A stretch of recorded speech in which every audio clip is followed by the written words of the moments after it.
Oke, baik. Assalamualaikum warahmatullahi wabarakatuh. Waalaikumsalam warahmatullahi Yang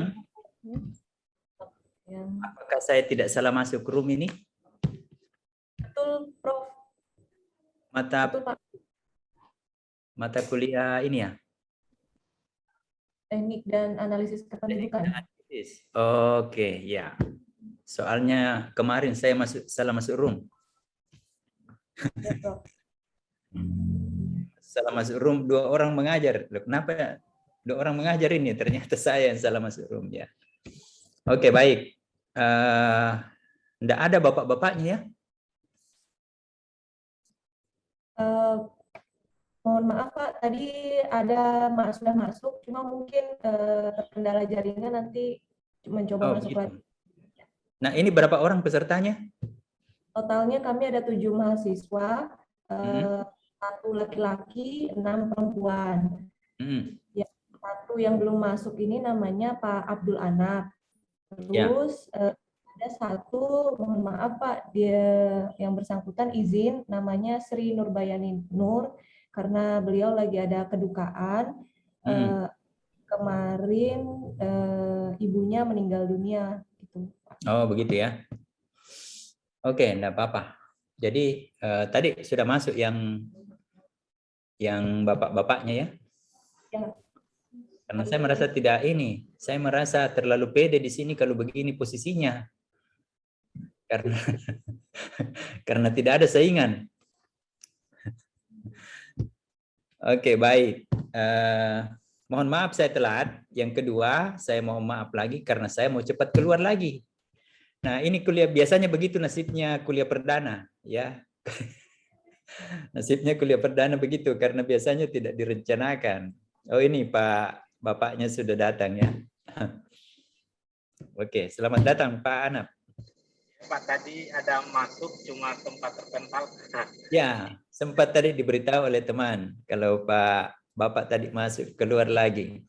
Nah, biasa ini seninya sekarang Pak ya, kuliah seperti ini. Jadi kadang-kadang kita dalam situasi seperti itu. Jadi tadi Pak Anap ini saya sudah sampaikan bahwa kalau Bapak tidak ada, saya merasa tidak ada saingan. Jadi bagusnya memang kalau Bapak selalu ada ya. Karena saya suka bersaing, Pak. Oke, mata kuliah ini kan namanya analisis data kependudukan ya. Nah, itu nanti akan diampu oleh 2 orang dosen. Saya sendiri, Ramli. Saya itu sehari-hari di Departemen Sosiologi sebenarnya ya. Jadi karena prodi kependudukan di PPW ini kan multidisiplin ya. Jadi itu di bawah Sekolah Pasca Sarjana, tapi saya sendiri sehari-hari di Departemen Sosiologi Unhas. Terus pertanyaannya kenapa saya ngajar di kependudukan? Nah, itu juga ada ceritanya. Jadi dulu itu saya pernah aktif memang di Pusat Studi Kependudukan. Jadi cukup lama di Pusat Studi Kependudukan, kesana kemari ngurusi masalah-masalah kependudukan seperti itu. Malah dulunya itu Pak, saya lebih banyak ngurusi kependudukan daripada sosiologi sendiri. Dulu ya. Nanti belakangan ini karena karena tugas juga, jadi saya lebih banyak fokus sekarang di departemen gitu. Tapi ya karena saya merasa diri saya itu salah satu yang melahirkan saya itu studi kependudukan.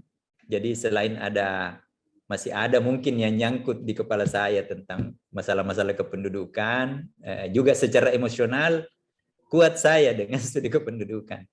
Apalagi baru-baru teman-teman menyepakati saya untuk menjadi ketua umum IPADI di Sulawesi Selatan ya. Barangkali Bapak Ibu pernah dengar ya, namanya IPADI itu, Ikatan Pemerhati dan Ahli Demografi untuk Sulawesi Selatan. Tapi belum disempat dilantik-lantik. Saya juga tidak ini ya, bingung juga kalau dilantik melalui virtual juga seperti ini. Jadi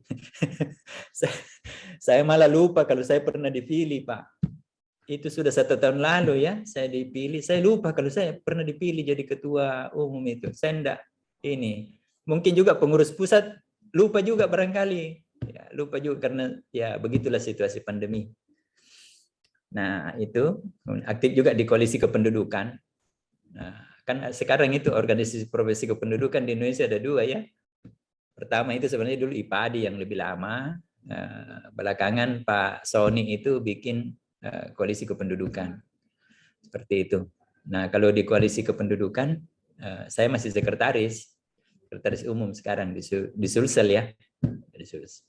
Kalau IPADI, ya itu disepakati jadi ketua umum yang belum dilantik. Nah, itu yang menyebabkan saya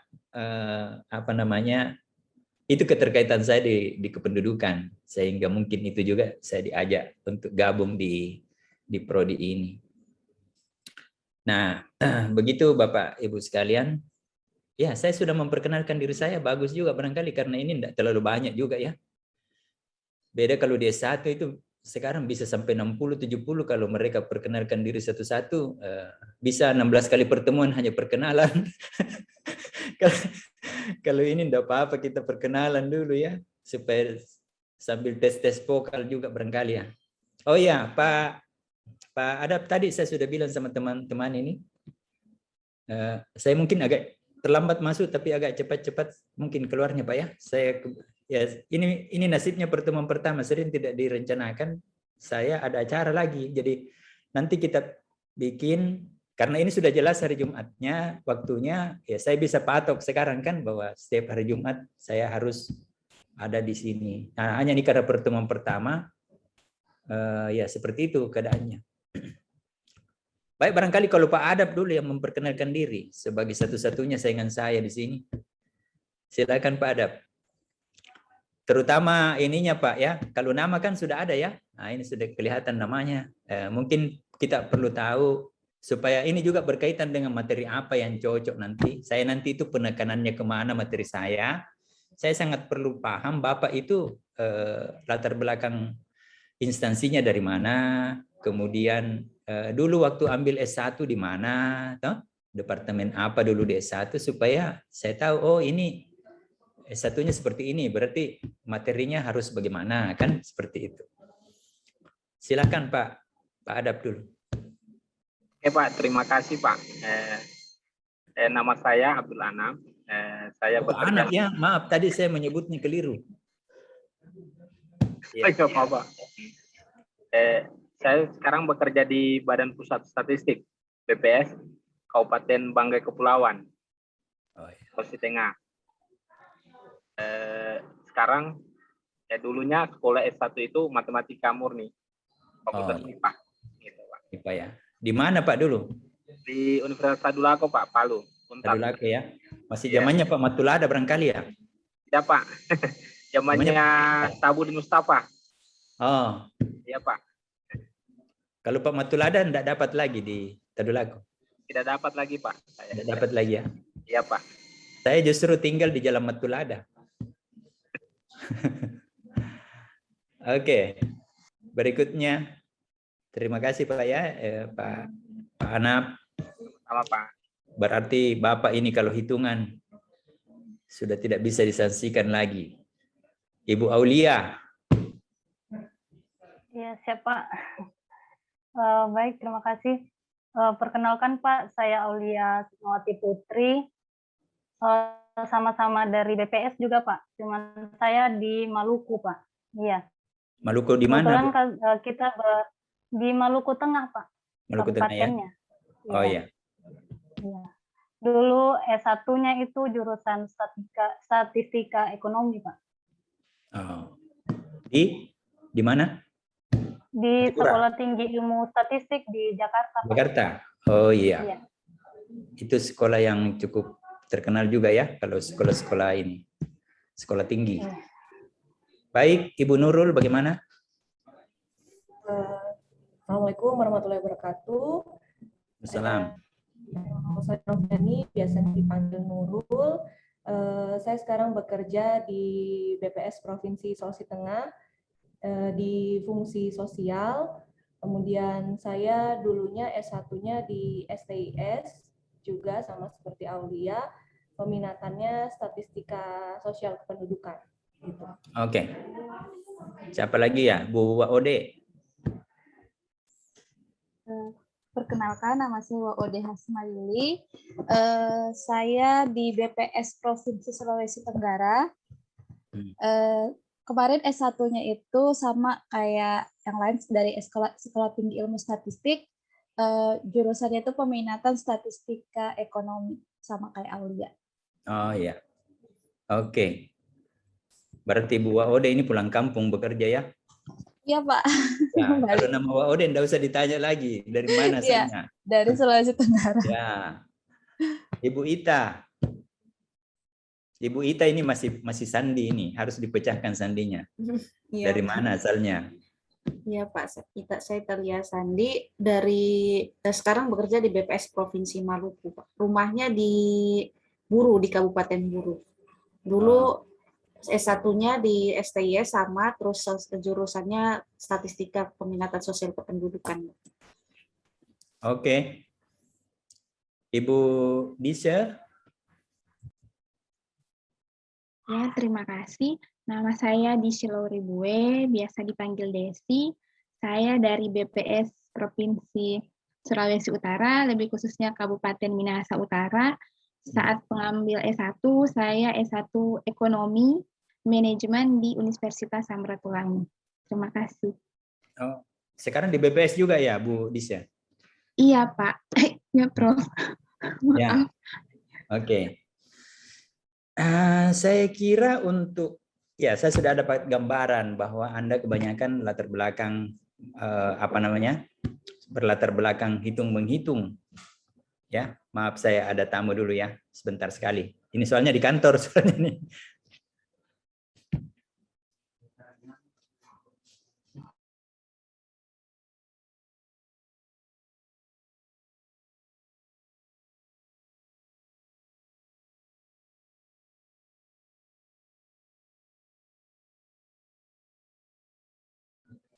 Oke.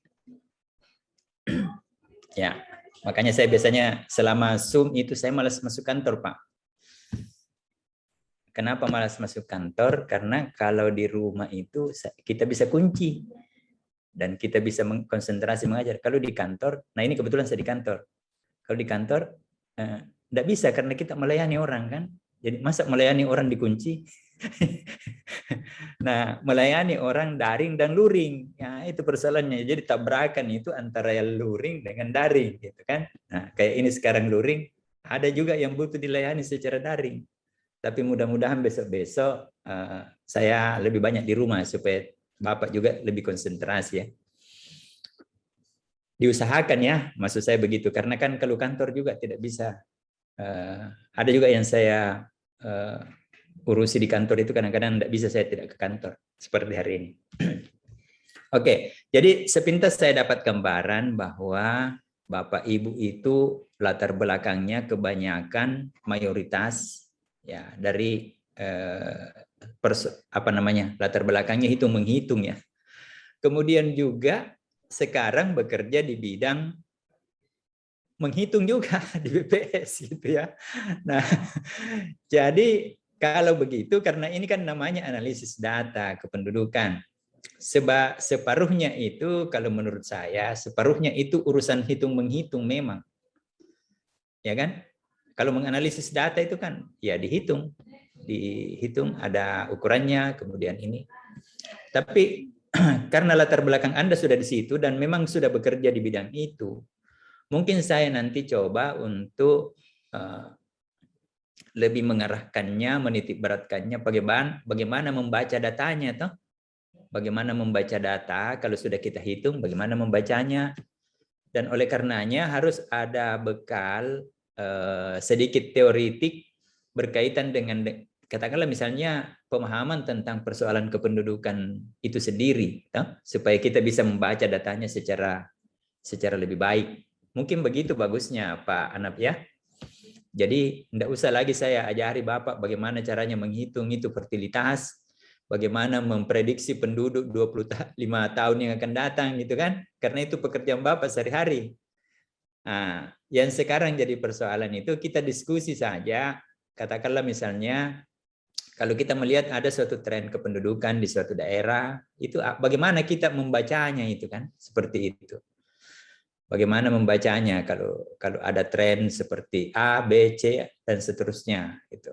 Nah, mungkin nanti bayangan saya ke situ, mungkin lebih baik kita ini ya. Jadi itu kan menganalisis juga sebenarnya. Jadi menganalisis itu bisa karena kita ada data mentah, raw data, lalu kita kemudian hitung, bisa menghitung trennya kemana, bisa menghitung distribusinya. Tapi kan juga menganalisis lebih jauh itu artinya kita harus bisa baca kalau trennya data seperti ini itu kenapa seperti itu. Misalnya ya, bagaimana membacanya secara lebih dalam seperti itu. Nah, itu mungkin nanti ke arah itu saya kira lebih pas untuk Bapak Ibu yang sudah berlatar belakang, karena ini rupanya homogen mahasiswanya ya, latar belakang BPS semua kan. Kalau lucu kalau misalnya saya ngajar orang BPS terus saya hanya nyajikan data-data BPS, itu kan lucu ya. Beda kalau saya ngajar kependudukan, analisis kependudukan untuk orang tidak berlatar belakang BPS. Ya, masa saya ngajari orang BPS, saya menyajikan juga hanya data BPS kan itu ya. Nah, jangan-jangan Anda tidak dapat sesuatu yang baru kan seperti itu. Nah, jadi saya arahkan nanti mungkin begitu. Nah, karena kan secara umum sederhana itu kan fenomena kependudukan itu kan banyak sekali dipengaruhi oleh variabel lain kan. Kita sudah tahu itu. Nah, kita tahu orang bicara kependudukan itu atau ilmu kependudukan, population studies misalnya, itu kan orang bicara tentang setidaknya hanya berkisar pada 3 aspek itu kan, fertilitas, ya kan, dengan segala macam dinamikanya, bagaimana trennya fertilitas dan sebagainya kan. Kedua itu apa? Mortalitas, dan orang BPS tidak usah didefinisikan apa yang disebut dengan mortalitas, ya kan? Nah, yang berikut itu adalah apa? Migrasi. Saya lebih suka menggunakan istilah migrasi daripada mobilitas. Mungkin karena saya sosiolog ya, jadi di sosiologi juga itu ada istilah mobilitas sosial. Saya sering dikacaukan istilahnya dengan mobilitas penduduk. Jadi dia mau bilang mobilitas penduduk, tapi dia bilangnya mobilitas sosial. Kalau jadi lebih aman kita bilang migrasi.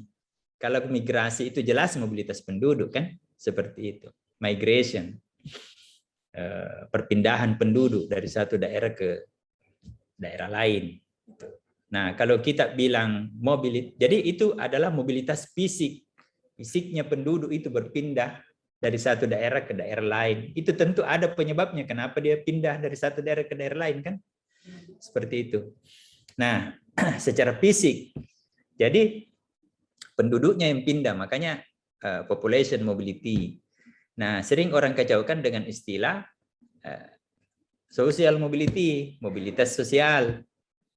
Padahal mobilitas sosial itu sebenarnya lebih kepada fenomena perpindahan status orang di dalam masyarakat, ya kan? Nah, itu kan mobilitas sosial. Jadi perpindahan statusnya orang. Memang mobilitas fisik itu biasanya juga dibarengi dengan mobilitas status, tapi kan tidak selamanya. Itu. Ya, yang pasti berubah adalah status tempat tinggalnya, gitu kan? Ya hanya status tempat tinggal saja yang pasti berubah, tetapi yang lain itu tidak jelas. Apakah ikut berubah juga atau tidak. Tapi meskipun biasanya mobilitas fisik itu, mobilitas penduduk itu juga dibarengi dengan mobilitas sosial, tapi tidak persis sama kan maknanya. Kalau mobilitas sosial itu yang berubah itu status orang dalam masyarakat.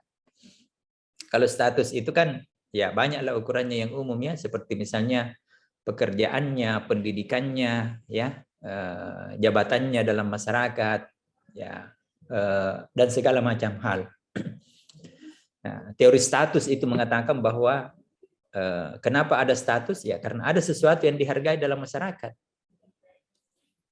Itu yang menciptakan pelapisan-pelapisan sosial kan di dalam masyarakat itu, ya kan? Jadi itu asalnya karena ada sesuatu yang dihargai di dalam masyarakat itu. Kan ada juga itu pemikiran yang agak ekstrim mengatakan, kenapakah kita ini mesti berbeda-beda dari segi status? Kenapa tidak sama saja? Itu sebenarnya kayaknya bagus, kayaknya saja, tetapi tidak realistis. Kenapa? Karena manusia itu selalu punya sesuatu yang dia hargai. Ya kan? Selama kita itu punya sesuatu yang kita hargai di dalam masyarakat, maka selama itu juga ada distribusi mengenai hal-hal yang dianggap berharga itu. Dan selama distribusi itu, dan selama ada distribusi seperti itu, maka pasti ada perbedaan antara satu dengan yang lain, dan itu yang menciptakan status. Ya, kan begitu ya. Nah, itu yang apa namanya? Yang menyebabkan mengapa status itu muncul di dalam masyarakat. Nah, jadi adakah yang lain yang dibicarakan dalam kependudukan menurut ilmu dan pengalaman Anda selama ini selain yang 3 itu? Fertilitas, mortalitas, migrasi. Ada yang lain? Kalau ada ya. Jadi tenaga kerjaan begitu. ya. Kalaupun ada yang lain, mungkin hal yang berkaitan dengan kualitasnya penduduk itu. Ya. Kualitas penduduk kan? Nah, itu. Jadi apa namanya? Satu sisi orang bicara tentang kuantitasnya penduduk itu tadi hanya dipengaruhi oleh berapa jumlah yang mati, berapa yang lahir kan? Berapa yang bermigrasi, itu yang menentukan berapa jumlahnya penduduk yang tinggal di suatu daerah kan? Itu. Nah, di luar dari itu, di luar dari kuantitas, maka kita bicara kualitasnya. Nah, kalau kualitasnya tentu banyak dimensinya ya. Itu lebih sulit menentukannya dengan persis bahwa hanya ini variabel-variabelnya atau indikatornya ya berkaitan dengan kualitas penduduk. Tapi kalau kuantitasnya kita dengan mudah mengatakan ya hanya yang 3 tadi. Tuh. Jadi cobalah misalnya kita bayangkan di satu sisi itu ada variabel kependudukan. Nah, ini kita membayangkan saja dulu karena saya belum siapkan juga ininya PPT-nya ya. Nanti saya siapkan PPT-nya supaya lebih mudah. Jadi di satu sisi itu ada hal berkaitan dengan kuantitas penduduk, fertilitas, mortalitas. Makanya banyak orang bilang, kalau begitu studi kependudukan itu mudah sekali, karena hanya berputar-putar di sekitar yang 3 aspek itu. Berarti mudah.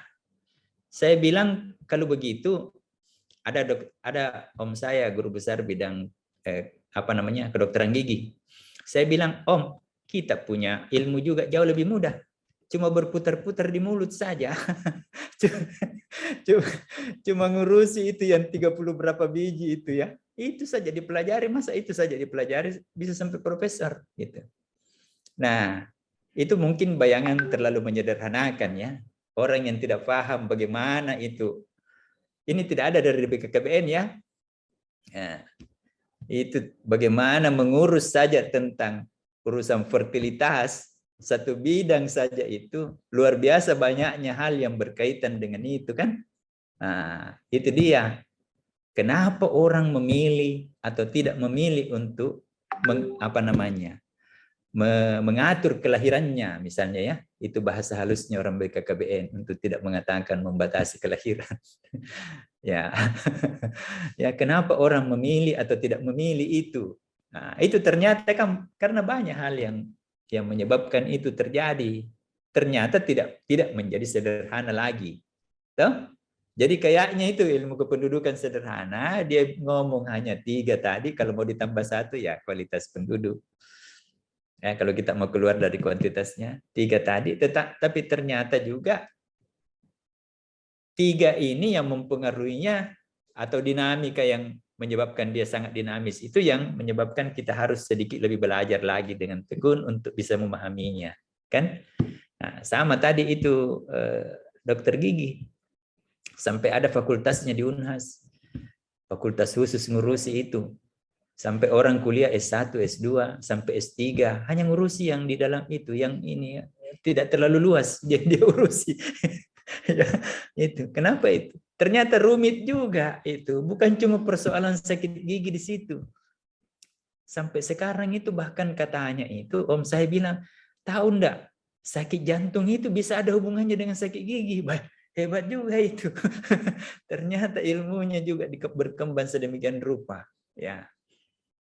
Nah, ternyata sakit gigi bisa berhubungan dengan jantung. Wah. Yang jelas itu sakit gigi berhubungan juga dengan lambat tidaknya orang selesai S2. Ya, kalau sakit gigi terus itu Pak tidak bisa menyusun tesis. Ya. Tapi kalau Bapak nanti Pak Anap, nah ini Pak Anap satu-satunya saingan saya di sini, jadi mohon maaf kalau sepanjang kuliah Bapak yang selalu dibully. Ya, nah, karena yang selain Bapak banyak temannya. Kalau Bapak sendiri kan, ya. Makanya itu kalau selama ini kita belum pernah sakit gigi, tiba-tiba sakit gigi, biasanya itu ciri-ciri sudah mau selesai S2-nya itu. Ya, nah, seperti itu. Jadi ambil saja hikmahnya, Pak. Nah, itu ya, jadi kelihatannya sederhana, cuma ngurusi 3 aspek, 3 variabel saja, kematian, ya itu. Tapi itu bisa kita jelaskan lebih luas. Buktinya susah sekali dikendalikan itu yang 3 ya, susah diarahkan, susah dikendalikan itu. Nah, itu mungkin yang bagus kalau kita cerita-cerita, ya sambil Bapak menyajikan begini datanya, kita bisa mendiskusikannya. S2 itu diskusi saja Pak. Jadi Bapak kan sudah, semua orang yang masuk S2 itu sudah selesai S1-nya. Jadi sudah pintar nih semua. Jadi di sini kita tinggal diskusi saja. Ya kan? Itu. Sama mata. Saya dulu itu heran kenapa orang mesti ada sarjana spesialis mata ya. Itu kan mata sedikit sekali di sini ya. Tidak bisa kayak itu dokter saja terus itu karena mata kecil-kecil saja tidak usah jadi spesialis. Ternyata kalau kita pelajari itu orang yang tidak paham kan, orang tidak paham memang sering menyederhanakan. Saya tanya teman saya yang ahli mata, dia profesor di bidang mata, sampai ada profesor di bidang mata. Saya tanya apa istimewanya itu Anda punya ilmu? Dia bilang Pak Ramli, kita tahu itu jangankan mata, air mata saja itu luar biasa kalau kita pelajari, ya. Ternyata itu Pak Anap, itu air mata bukan satu jenis, ya, bukan satu jenisnya. Kenapa berbeda jenisnya? Karena orang juga mengeluarkan air mata karena banyak sebabnya. Tuh, kan banyak sebabnya itu kita menangis, kita mengeluarkan air mata. Bisa orang karena sedih, sedih pun macam-macam, bisa sakit hati sehingga dia sedih. Bisa karena apa? Kehilangan orang-orang yang dia sayangi, dia keluar. Bisa juga bahkan gembira, orang gembira, keluar air matanya. Ya kan? Bisa juga karena dia terharu. Terharu karena sesuatu, dia membaca kitab suci, akhirnya keluar air matanya. Ya kan? Jadi keluarnya air mata ternyata banyak sekali faktor yang menyebabkan. Dan ternyata menurut teman saya itu, kandungan kimiawi dari air mata berdasarkan penyebab keluarnya itu berbeda. Wah, ini. Nah, Pak Adab barangkali baru dengar itu ya. Nah, jadi kalau Bapak menangis Baru dengar, Pak. Baru dengar ya? Iya, Nah, Pak. itu makanya saya ceritakan, karena saya tahu kalau saya cerita begini Bapak baru dengar. Kalau saya cerita rumus fertilitas, Bapak sudah tahu. Ya kan? Nah, jadi dosen juga itu selain berakal juga berakal-akal.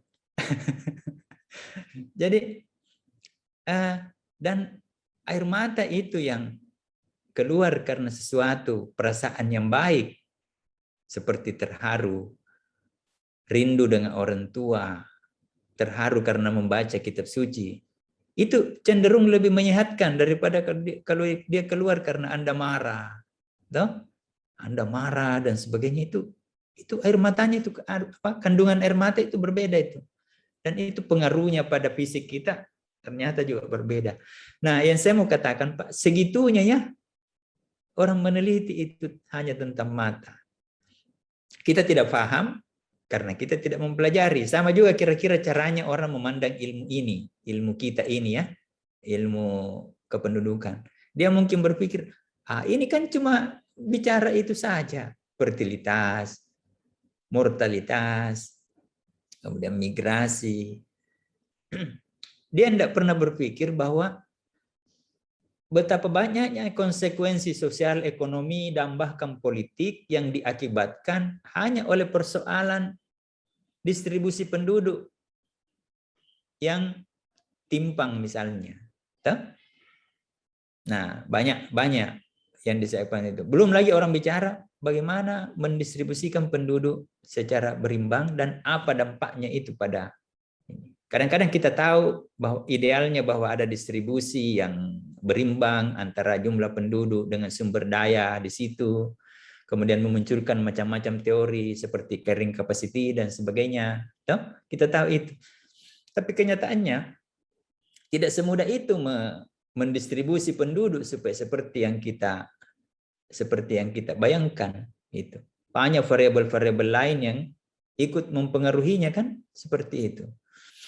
Bukan hanya masalah-masalah ekonomi berkaitan dengan sumber daya yang ada di suatu tempat misalnya, tetapi variabel-variabel lain juga ikut bermain. Persoalan-persoalan budaya,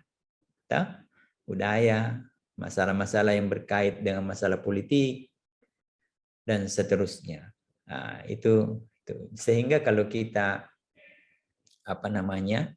kita bisa menggambarkannya, maka ada interaksi itu yang sangat dinamis antara pembangunan di satu sisi, ya, dinamika pembangunan di satu sisi, dengan sisi lain fenomena kependudukan yang ada.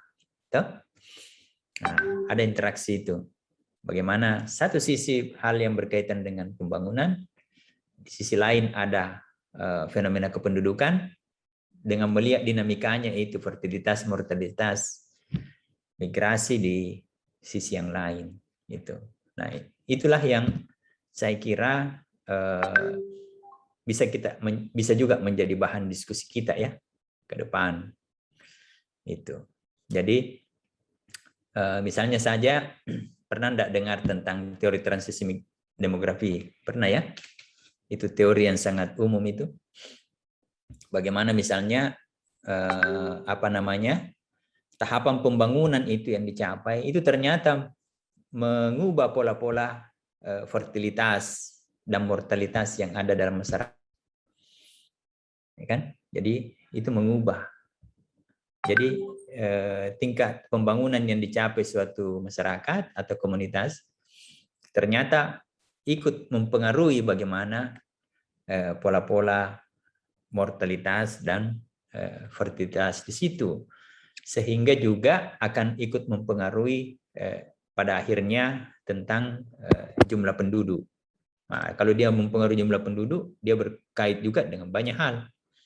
Apakah di situ akan bisa mencapai daya dukung yang ideal untuk bisa penduduk itu menyelenggarakan kehidupannya secara ideal, misalnya ya, seperti itu, ataukah tidak.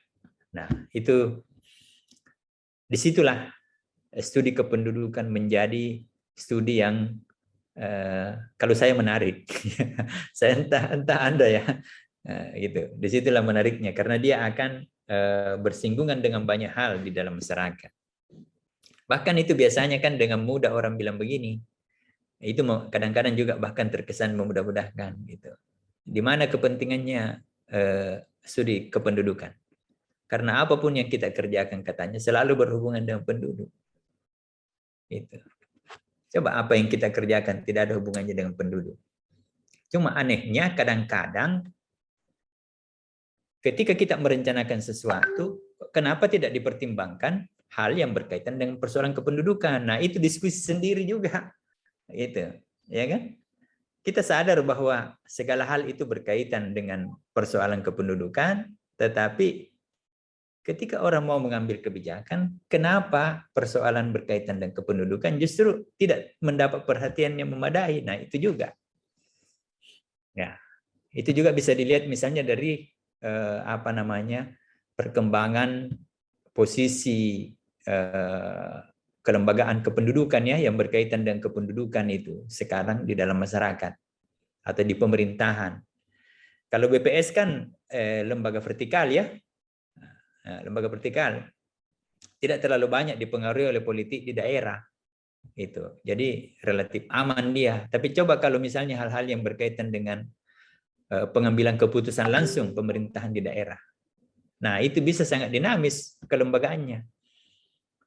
Nah, coba saja dilihat itu bagaimana BKKBN, menjadi bagaimana itu kelembagaannya BKKBN sekarang, terutama di tingkat kabupaten kota misalnya ya. Nah, itu akan sangat besar dinamikanya sampai sekarang. Kalau BPS sih vertikal, jadi dia ini aman, tidak terlalu banyak berubah dan dipengaruhi oleh dipengaruhi oleh dinamika politik pada tingkat daerah. Nah, semua itu nanti akan ikut mempengaruhi sekali lagi persoalan-persoalan yang terkait dengan dinamika kependudukan itu. Nah, begitu Bapak Ibu semuanya sebagai sebagai pengantar dari pertemuan kita ini. Jadi nanti insya Allah saya akan isi pertemuan 1 sampai 8, kecuali mungkin kalau berhalangan ya, ada halangan tiba-tiba. Mungkin saya bisa diganti oleh Ibu partner saya itu. Kemudian sama juga nanti pertemuan 9 sampai 16 Ibu Prof Masni yang akan isi gitu ya. Saya bilang sama beliau, ya saya kan penanggung koordinatornya mata kuliah ini. Tapi saya bilang sama beliau, Ibu saja yang mengajar, saya saja masuk duluan, Ibu belakangan. Ya, supaya Ibu dapat yang susah-susah gitu. Nah, saya pengantar-pengantar saja. Ya, itu kelebihannya koordinator. Ya, itu kelebihannya koordinator, bisa mengkoordinirnya begitu ya. Nah, nanti saya kasih pengantar, nanti kalau susah-susahnya Ibu yang ngurus nanti belakang. Nah, saya kira begitu Bapak Ibu, pengantarnya dulu ya. Nah, ini sudah banyak ketuk-ketuk pintu. saya sudah kasih kode di sini supaya ditunda dulu. Ada diskusi sedikit barangkali? Silakan kalau ada komentar-komentar. Ada? Saya Prof. Ya, silakan, Pak Anap. Saya cuma ingin mengatakan kita di sini sebenarnya 7 orang, tetapi 1 ada lagi kedukaan. Oh iya. Orang tuanya. Yang 1 itu dari BPS juga ya? Ya, dari BPS. Berarti BPS semua ya. Artinya oke. Bagus juga, ada bagusnya juga kalau agak homogen mahasiswanya, toh? Karena kita tidak karena biasanya kalau tidak homogen ya kita ceritakan ya 1 kelompok sudah sangat paham, 1 yang tidak paham, ini susah ini. Nah, kalau sudah homogen kita tahu yang ini sudah tidak usah diajarkan, ke sini saja, atau kalau perlu kita ubah metodologinya kan seperti itu. Ya, supaya ini kalau dia juga BPS, berarti kita sangat homogen, begitu ya. Nah, ini memang prodi ini memang dulu dibikin sasarannya terutama memang BPS, BKKBN, apalagi ya, yang terutama berkaitan dengan kependudukan. Dulu juga itu banyak dari ini Dinas Ketenagakerjaan. Transmigrasi juga itu kan bicara tentang kependudukan juga. Jadi mereka yang pelaksana ininya di lapangan, bapak-bapak yang ini hitung hasilnya kerjanya orang ketenagakerjaan, menghitung hasilnya kerjanya orang BKKBN ya, sambil membuat ininya analisis ini. Ya, terima kasih informasinya Pak Anap. Ya, ini memang kita bertujuh ya, berarti kita berdelapan nanti. Dan alhamdulillah yang satu yang tidak hadir juga itu rupanya ibu-ibu juga. Jadi tetap kita berdua Pak Anap yang bersaing ya. Ada lagi yang lain? Ibu apa? Oh, Ibu Desi tadi dari Manado ya? Dari Sulawesi Utara ya? Iya, Pak. Ibu Ode dari Sulawesi Tenggara. Itu mudah saya ingat itu. Kalau Pak Anap dari Sulawesi Tengah, Ibu Ita tadi dari mana? Lupa saya. Maluku, Pak. Oh, Maluku ya. Maluku, Ibu Aulia juga dari utara kayaknya tadi ya. Maluku juga. Maluku juga ya, betul. Ini banyak dari Maluku ya. Berdua saja. Maluku dengan Ambon beda ya? Ambon kan Ya, ibu kotanya. Ambon ibu kota. Oh, Ibu kota Maluku, salah satu berdua. kota juga. Berdua saja ya. Kalau Ibu Nurul dari mana? Saya agak lupa. Dari Palu, Pak. Dari Palu. Oh, berarti ini ada 4 provinsi ya. Palu berarti temannya Pak Anap. Temannya Pak Anap. Iya, Pak. Kalau yang satu yang tidak hadir dari mana? Dari Goa. Oh, dari Goa. Tuan rumah, Pak. Iya. Berarti ini masih di daerahnya masing-masing ya? Atau ada di Makassar? Di daerah masing-masing. Daerah masing-masing, Prof. Masih di daerahnya masing-masing ya? Ya. Ini salah satu juga kelebihannya dengan kuliah daring seperti ini. Bisa tetap di rumahnya masing-masing. Oke. Kalau tidak ada lagi, ya mohon maaf, itu dulu sementara ya. Sekedar perkenalan juga dan orientasi terhadap mata kuliah ini, bahwa seperti itu gambarannya nanti akan kita dapatkan. Mungkin juga nanti supaya tidak terlalu membosankan kuliahnya, apalagi nih siang-siang ya, jam 2 begini kan orang Indonesia itu punya kebiasaan baik, kalau siang begini dia pergi tidur. Bahkan kadang-kadang di kantor juga tidur kalau sudah jam begini kan. Apalagi kalau di statistik saya tidak tahu. Kalau sudah banyak itu pekerjaan. Diminta ini ya. Jamnya memang makanya kalau di Jepang kan bagus ya. Di Jepang memang disiapkan kalau siang-siang untuk tidur itu. Jadi dia sesuaikan dengan budayanya. Di Jepang kita ini enggak. Jadi kita itu kebiasaannya tidur siang tapi di kantor dipaksa untuk tidak tidur. Nah, itu jadi masalah juga barangkali ya. Mungkin perlu juga difikirkan itu. Tidur siang sebentar, apalagi menurut ilmu kesehatan konon. Saya sekarang ini banyak belajar ilmu kesehatan juga karena di masa pandemi. Terpaksa banyak belajar, buka-buka lagi literatur kesehatan. Konon itu bagus juga katanya memang ya. Jadi tidur siang itu bagus. Asal jangan tidur siangnya hampir sama panjangnya dengan tidur malam. Aduh, ada juga itu tidur siang, wah betul-betul tidur siang. Jadi dia itu bukan tidur siang lagi, tidur siang malam, gitu ya. Tidur siang malam namanya itu kalau terlalu panjang. Kalau orang Jepang itu tidur siang memang difasilitasi tidur gitu, tapi tidak terlalu lama. Sekedar tidur saja. Itu terus itu. Nah, cuma mereka disiplin. Jadi kalau dibilang tidur siangnya jam segini sampai jam segini, betul-betul tidurnya di jam itu sampai jam itu. Kalau orang Indonesia dikasih kesempatan itu juga barangkali ya, mungkin kalau di Indonesia dikasih kesempatan tidur, mungkin banyak yang ketiduran. Nah, itu juga jadi masalah ya, banyak ketiduran. Nah, itu di kita ya. Nah, oleh karenanya, karena ini agak siang kuliahnya, mungkin kita perlu rancang seperti tadi ya. Saya belum pernah lihat orang itu bicara sambil tidur, kecuali orang mengigau. Jadi disuruh bicara, lama-lama dia tidur, itu jarang itu. Yang banyak itu kalau dia disuruh diam, lalu dia ketiduran, ya kan? Nah, makanya itu jarang itu ustaz ceramah ketiduran. Yang banyak itu ustaz ceramah, jamaah ketiduran, nah ya kan? Yang banyak begitu. Makanya nanti, ya toh, Pak Anap toh, Bapak yang bicara supaya Bapak tidak ketiduran. Ya kan? Gitu. Itu akal-akalannya dosen. Ya. Ibu Nurul yang bicara. Gantian besok Ibu Dise yang bicara kan? Pasti tidak ketiduran. Ya kan? Pasti tidak ketiduran itu kalau begitu. Giliran saya yang tidur. Mudah-mudahan jangan begitu ya.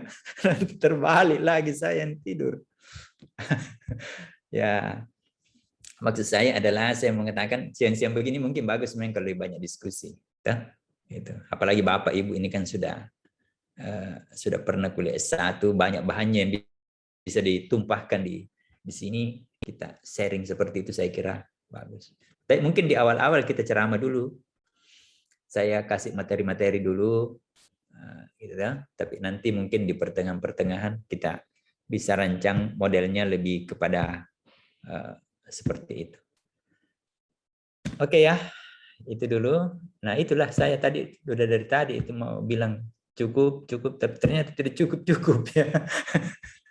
Saya memang biasanya begitu. Saya cukupkan betul ini. Nah, ini kursor saya sudah tindis di lift supaya jangan lagi perpanjang ya. Terima kasih semuanya sudah. Oh iya. Nah, itu ada lampir saya lupa. Ini kita sudah punya WA group ya? Sudah ya? Oh iya, saya lupa. Saking banyaknya WA group sekarang. Tidak terbaca itu. Jadi mungkin kalau menjelang kuliah ada satu yang komentar.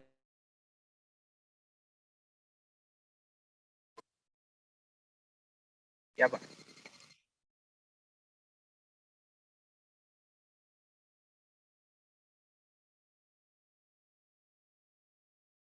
Melek sinyal mungkin.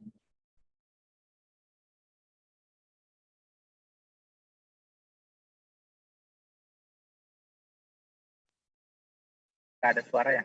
Atau? Koneksinya parah. Tunggu sebentar.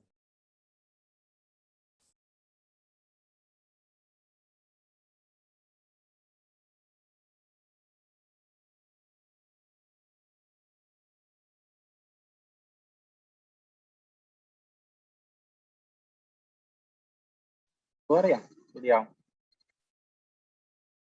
Apa tadi terakhir beliau bilang? Diingatkan ya, kalau memang sudah mau masuk kuliah ya? Iya. Berarti di grup mengingatkan. Ya, nanti saya ingatkan pribadi juga. Kalau tadi yang dibahas dengan Anda, apa yang dibahas? Oh, nggak usah, ini record ya. Oh, perkenalan tadi, Pak? Itu kan yang di sebelah, yang di sebelah. Zoom sebelah. Dengan Anda. Tentang itu tadi sih, cara apa saja yang harus dibilang ke Pak ini Sakarya sebentar, terus tentang apa tadi ya, jurnal. Di grup saya nonton di record. Oke.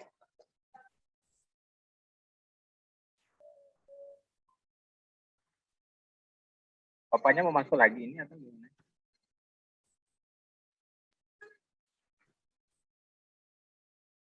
Lu sudah keluar ya?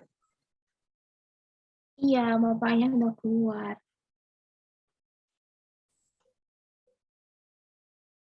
Ini kita udahan atau gimana? Atau coba hubungi profesornya? Tadi itu karena sinyal kayaknya bapaknya masih keluar. lanjut apa? Iya, Pak Ketua. Tolong konfirmasi lagi.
Prof. Ramli tadi ya?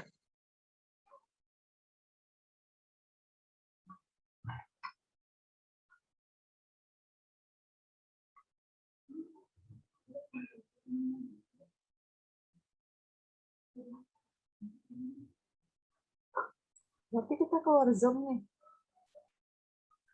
Kayaknya udahan nggak sih ini? Atau Tunggu saya hubungi dulu. Saya hubungi dulu. iya coba hubungi profnya lagi aja apa Pak? Maksudnya nih kita live apa beliaunya masuk lagi gitu. Soalnya kan masih ada waktunya nggak sih ini?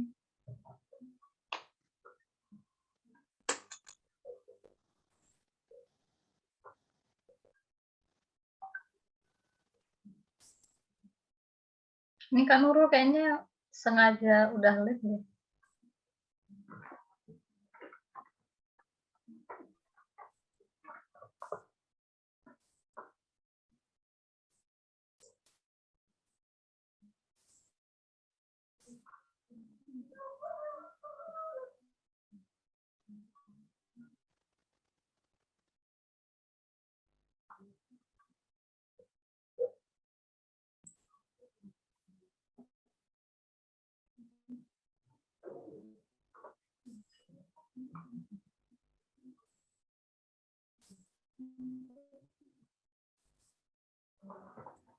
Live kali,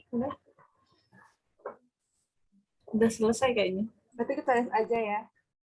Tadi emang Bapak udah bilang udah mau selesai sih. Kayak tadi mau menyampaikan, diingatkan di grup.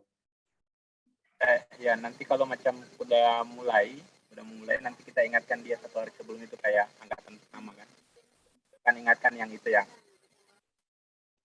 Kita bisa live saja. Gimana? Iya kayaknya. Sampai jumpa sebentar jam 4. Iya, jam 4 kan. Kayak WA beliau cuma centang 1 juga ini.